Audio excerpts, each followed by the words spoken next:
Hey buddies, in this video I'll be discussing the AAA, previously known as P7 exam tips and tricks, and by now you should have a good idea of what to expect. The most recent AAA exams have contained no real surprises, although you should be prepared for the look and of the feel of the embedded email and supporting exhibits.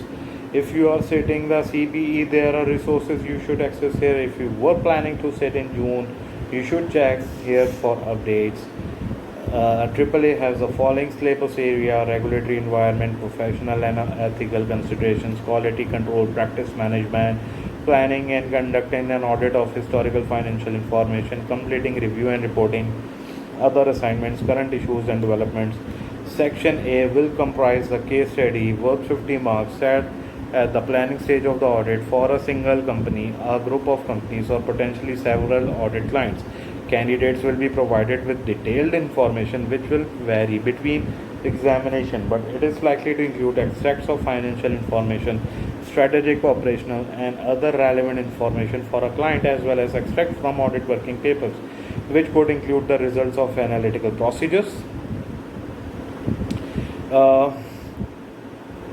The date will be set as 1st July X5. Candidate will be required to address a range of requirements from syllabus sections A, B, C, and D, thereby tracking a real world situation where candidates may have to address a range of issues. Candidates may have to address a range of issues simultaneously in relation to planning, risk, evidence gathering, and ethical and professional issues. For professional marks will be available.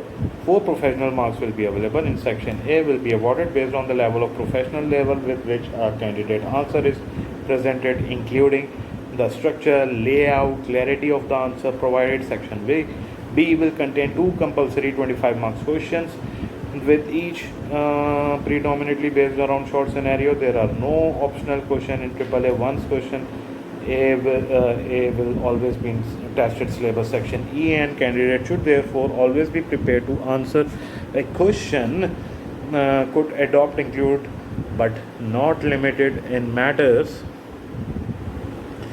to be considered and evidence expected to be on file, going concern assessment, the impact of subsequent events, evaluation, identified misstatements, and any corresponding effects of the audit report. Candidates may also be asked to critique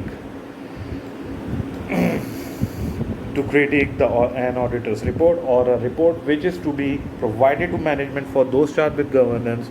The section B question can be drawn from any other part of the syllabus, including section A, B, C, D, and F syllabus, and section G on current issue is likely to form the basis of question on its own, but instead be incorporated into the case study or either the section B question, depending on question content and topical issues affecting the profession at the time of setting the exam. For topical issues, see technical articles. General advice on topical technical content and exam technique. The previous version of this subject regularly tested topics issues which were covered by the examiner's technical articles. For example, evaluation of misstatement in December 17. There are 5 exam techniques articles that you must read, covering ethics, risk, accounting issues, audit procedures, and reporting. All of the examination team articles can be found here. You are strongly advised to keep referring to these articles in the advance of the exam, and you can find those articles on www.accaglobal.com technical articles section. Further, what you can expect in section A, in my thinking, there will be analytical procedures along with the risk of material misstatements or audit risks. There might be audit procedures, audit evidences. There can be a audit report critical.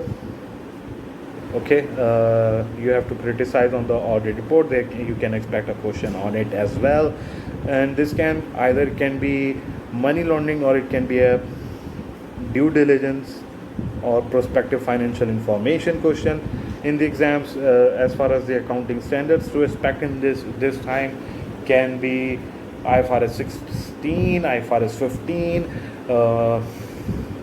IFRS 5, IFRS 2, IFRS 8, IS 36, IS 37, IS 38, maybe financial instruments as well, right? So I hope and I wish you all the good luck for the exam, and do not forget to subscribe and click on the bell icon on this channel. Bye bye.